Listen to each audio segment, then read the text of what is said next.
Hello friends, लोग मुझसे अपने करियर को लेकर, अपनी प्रॉब्लम्स को लेकर अक्सर सवाल पूछते हैं।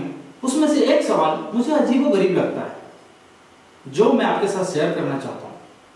लोग मुझसे पूछते हैं कि सर, मैं लाइफ में कुछ करना चाहता हूं।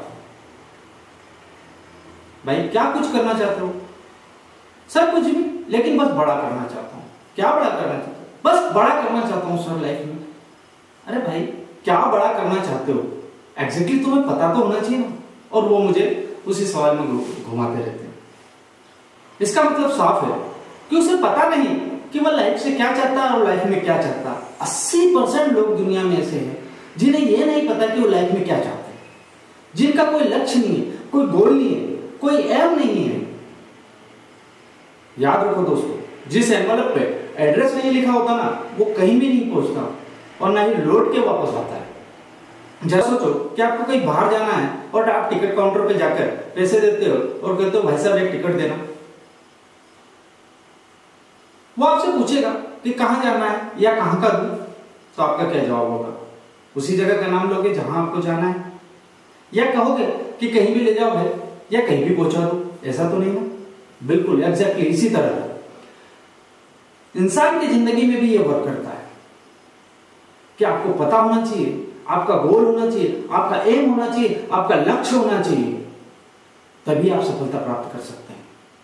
ये वीडियो उन्हीं लोगों के लिए बना रहा हूं जिनका कोई लक्ष्य नहीं है, जिनका कोई गोल नहीं है, जिन्हें गोल सेटिंग करना नहीं आता, जिन्हें पता ही नहीं होता कि वो लाइफ से एक्चुअली चाहते क्या है। आइए देखते हैं कि किस तरीके से अपने गोल को, अपने लक्ष्य को, अपने एम को सेट किया जाए। Question to set your goal. कुछ मैजिकल क्वेश्चन है जो आपके गोल सेटिंग में जरूरी है। पहला क्वेश्चन कि आप सुबह उठते क्यों हो या क्यों उठोगे? आपको अपने लक्ष्य पाने की शुरुआत सुबह उठने के साथ ही करना चाहिए। उसे पता होना चाहिए कि वो सुबह उठा क्यों है और उसे क्या करना है, या कल सुबह उठेगा क्यों। अपने कारणों को इस तरीके से लिख ले, रीजन 1, 2, 3, 4, 5, और इन सारे रीजनों को मिक्स करके एक ऐसे सेंटेंस बनाएं, एक वाक्य में लिख दें, इस बॉक्स में लिखें, और वही होगा आपके सुबह उठने का कारण। सेकंड क्वेश्चन, कौन सा इंसान आपके जीवन में महत्व रखता है? उसका नाम लिखें कि आपके लिए सबसे ज्यादा महत्वपूर्ण कौन है।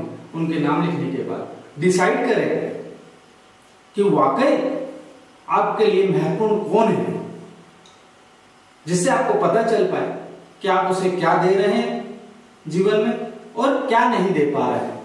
क्वेश्चन नंबर 3, आपके जीवन में महत्वपूर्ण क्या है?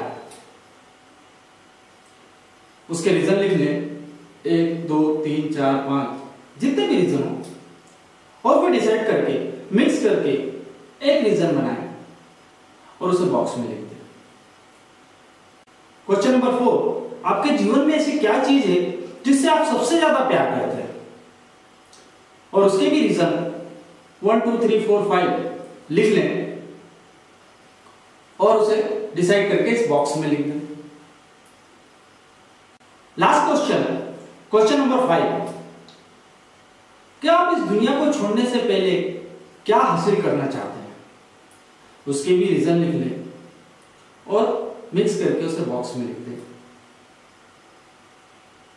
अब ये पांचों क्वेश्चन जिसके आंसर आपको बॉक्स में लिखे हुए मिले, एक डायरी लीजिए और डायरी में वो सारे क्वेश्चंस और बॉक्स में लिखे हुए सारे आंसर्स को लिख दीजिए फ्रंट पेज पे, ताकि आपको याद रहे कि मुझे करना क्या है और मेरे लिए क्या चीज इंपॉर्टेंट है। अब बाकी बचे हुए पेजेस में शॉर्ट टर्म गोल जो आपको कुछ ही दिनों में हासिल करना है, और लॉन्ग टर्म गोल जो आपको कुछ सालों में हासिल करना है, उन्हें लिख दें डेट के साथ। डेली आप लिख सकते हैं कि आज का गोल क्या है, या आज क्या मुझे हासिल करना है, या मुझे कुछ सालों में क्या हासिल करना है। वो कुछ भी हो सकता है, कार, बंगला, या any achievement, just write down. और फिर सोचिए आप उनके करने के कारण, या उसे पाने के कारण, या उसे न पाने के कारण। पहले नहीं। अब जब बाद में सोचेंगे कि पाने के कारण या करने के कारण, कितने हैं और न करने के कारण कितने हैं, जिसमें से जो ज्यादा होगा आपका वही गोल होगा। यदि न करने के कारण ज्यादा हुआ तो इसका मतलब आपका वो गोल नहीं है, और करने के कारण ज्यादा हुआ इसका मतलब आपका वो गोल है। दोस्तों, किसी भी गोल को हासिल करने के लिए एक स्ट्रॉन्ग रीजन की ज्यादा जरूरत होती है। स्ट्रॉन्ग रीजन होना चाहिए कि उसे क्यों हासिल करना चाहते हैं, तभी जाके आपका वो सफलता प्राप्त होती है और वो हासिल होता है, अदरवाइज नथिंग। और इसी तरीके से जब आपको पता चल जाएगा कि आपको जाना कहाँ है, आपको करना क्या है, आप लाइफ से क्या चाहते हैं और आपको लाइफ में क्या क्या पाना है, आप डेली उसे रिव्यू करते रहिए और डेली उसे पढ़ते रहिए। डेफिनेटली ये आपके काम की चीज है। थैंक यू दोस्तों।